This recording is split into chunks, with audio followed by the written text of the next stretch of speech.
everyone, and welcome back to the Delicious Cookery School. Today we are using our scone mix, so we're going to just make some plain scones, and we can make some fruit scones depending on what you feel like doing. So I'm using our premix, which we have for sale on our website, delicious.ie, and I'm going to use 260 grams of this, 50 grams of butter margarine. Here I have a dairy-free margarine, so we're doing a dairy-free version. 2 large eggs, and then a little milk, which we have here as well for just on the top. So, going to open our pouch. First of all, these are, don't do like me and cut under the seal, the silly way. These are reusable, so they're very handy.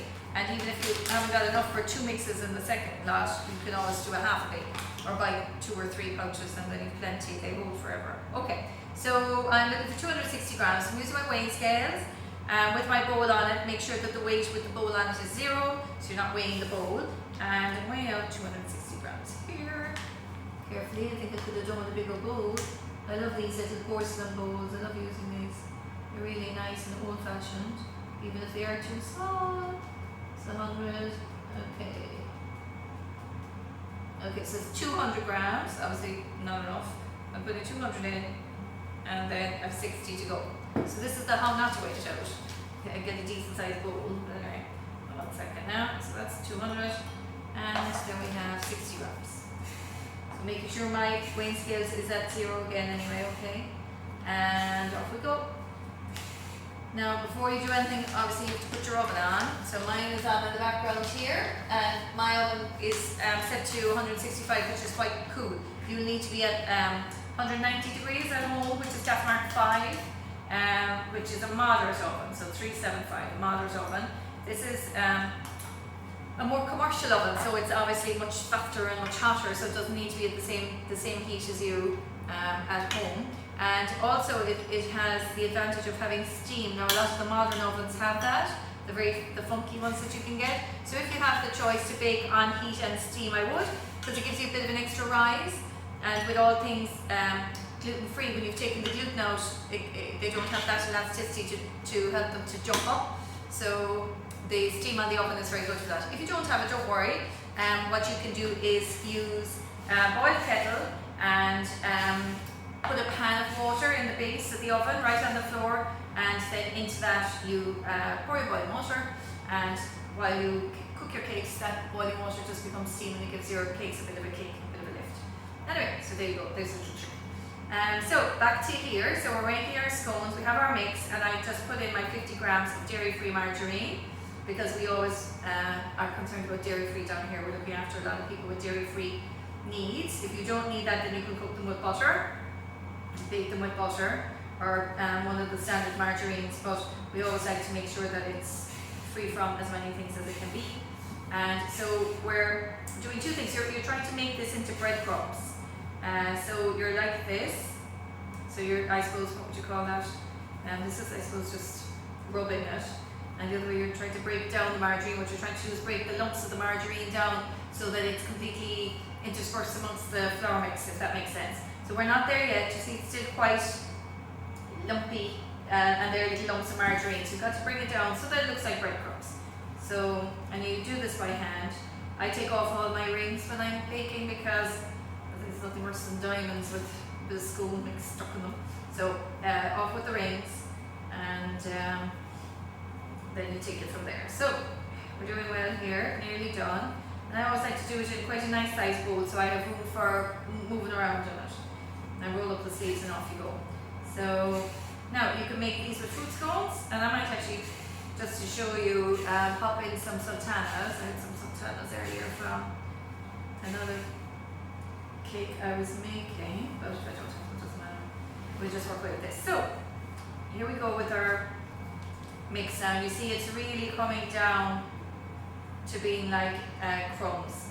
So it's really getting there. It's really, really nice. So it's ready to go, okay? So my beautiful assistant is giving me my sultanas. Thank you very much. So this is just to show you what you could do different with scones. You know, the recipe is for plain scones, but they don't have to be plain. So we're going to measure this so that you know how much. I'm saying like about a fistful. So that's what, 65 grams, oops, 65. So it's 100 grams, and we'll see as I add them in now whether it's too much or not. You don't want too many since they're everywhere. So another few in. That's actually plenty. That's actually plenty. If you have a look there, look, that's more than enough. So that would be, I've got 40 left. So 60 grams of sultanas went in there. Okay. So that's that. And then 2 large eggs. Just make sure that I'm sticking to my own recipe. So 2 large eggs. So just going to break one egg against the other, which is a great way to break them normally, unless it goes wrong for you, because you don't tend to get any eggshell in with that. So there's one, and there's the second one. I don't know why that works. You just always only break one, and you have no mess and no eggshell. So just need to give them a little beat. But when you're beating them, I always beat them over the mix bowl, so if anything falls out, it falls into the mix. So you let them a mess afterwards to tidy up. See, I'm making a mess here as it is. So it's good to, it's good to have my safety net underneath me. Right, so no, you're just breaking them up, you're not whisking them up completely. So I always like to add things in gradually. And the eggs are funny because they can be, very big sometimes, and more times very slow, very small. So you mightn't have enough in your 2 eggs completely. You might have too little, you might have a bit too much. So by adding things in gradually and bringing it into a bowl, then you avoid the problem. If you add it all in, chuck it all in and off you go. If it's too wet, then you're trying to add more flour and pull it back. It's always easier to have it dry and then bring it forward. So I've done this much with my spoon. What I'm going to do now is I'm going to put my hand in so I can actually feel the mix to get a good feel for whether it's too wet or too dry. So, and you see, I still have quite a bit of my egg left here, and I don't think I'm going to need it because this is quite wet. See, they were big eggs, so just be careful with that. Don't add them all in. See, plenty mix there. Ta-da! Don't need it at all. So what I'm going to do is, actually, the recipe calls for a little bit of milk on top of the scones when they're done, and I have milk there, but actually, because we have a little bit of egg left over, we'll use the egg to glaze it. So you don't have to bother opening the milk. Okay, so that's the scone mix, so that's really easy. Pull together in a bowl. Okay, and then another little trick from Mum is if you have like that in your hands and you're trying to get organized to do the next stage, put a little bit of flour in your hands, rub your hands together. Okay, and it gets all the mix off your fingers. That's a trick from delicious Mum. Oops. There we go. It pulls it all off. Okay, and so then you just incorporate that into your bowl. So there you go. That's perfect. Absolutely perfect. Okay. And in the midst of it all, my spatula, whatever it is, my whisk has given up the ghost. So I'm just going to make a bit of space now. So put the milk away, because we're not going to bother with that. We're going to use the egg. Pop that out of the way, and these out of the way. Now, so you want a little bit of flour on your dish, okay, or on your board, or whatever you're doing your rolling out on. And I'm going to take my white skins out of the way as well. 1 second now, sorry. Pop that over there by the flour. Pop that there. Now, we're good to go. So this is the tray that's going into the oven, and you just need to lightly flour that, okay? So a little bit of flour, just like that, lightly floured. Just going to balance it up there for the moment, precariously. So take that off before I start putting the scones on it, because we all know that will fall. That'll be the most entertaining video ever. Probably go viral. Scones all over the floor. Anyway, right. Here we go. So I'm kneading it, okay? And just as I'm kneading, if you don't know how to knead, so it's in a bowl, okay? But you've got cracks here on the top, which you don't want. You want a nice smooth finish on your spoon. So what you're doing is it's a bowl, and you're holding it in one hand. With the other hand, you're putting your hand underneath, and you're pulling it up, and then squashing the dough in. And then you're turning it, quarter turn, and with a little bit of flour in your hand, you're pulling up the mix. So what was on the base of it is coming up, and so you're kind of smoothing. Think of it like a facelift, you're just kind of pulling it all around. Turn it a quarter turn, but make sure you have plenty of flour underneath, okay? Because you don't want it all sticking, alright? And then, so we're turning, okay? Do the facelift, so hand on it, hand under, facelift. Hand on it, hand under, facelift. Okay? And then you turn it over, and you make a little circle, and you see it's fairly smooth, and that's exactly what you want. Now, so you're flattening it, but not too much, okay? Don't flatten it down. You're flattening with this part of your hand, okay?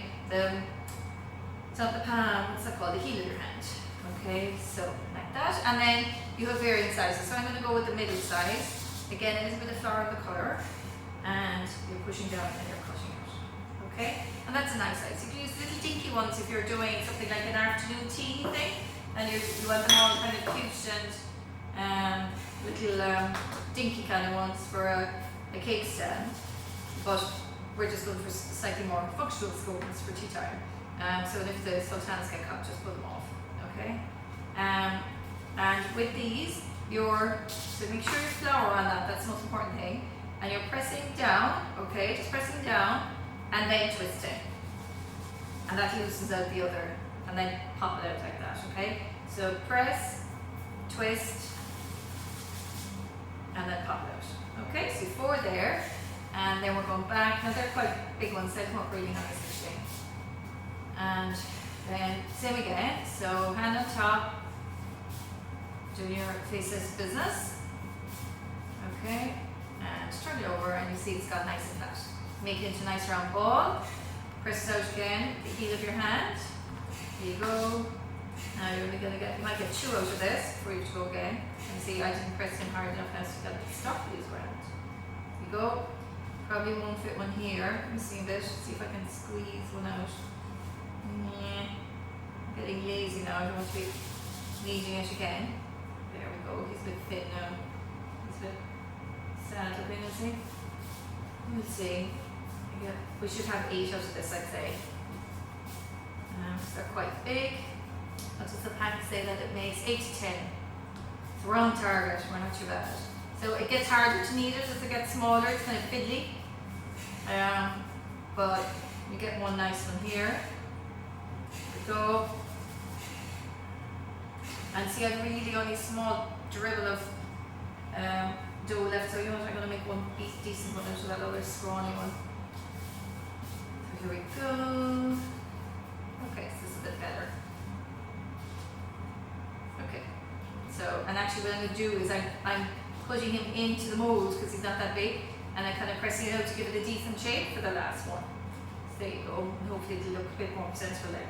So I've got 7 nice scones, okay? And instead of getting milk down, I'm going to get my bit of butter, or sorry, my bit of egg, beg your pardon, and a little pastry brush on top. You could always put a drop of milk in through this as well, because it's actually quite only a small bit. So I'll just show you how to do that. So I have a lot of milk here, so I'll just put a small bit in here.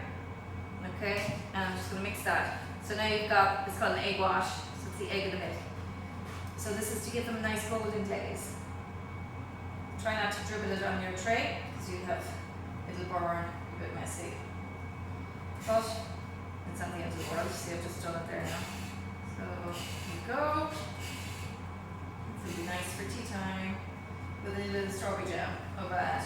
Okay, they're done. Try not to miss any patches, or it'll be quite obvious that you've missed a bit when they're baked. It'll be this like pale piece. Anyway, okay, into the oven.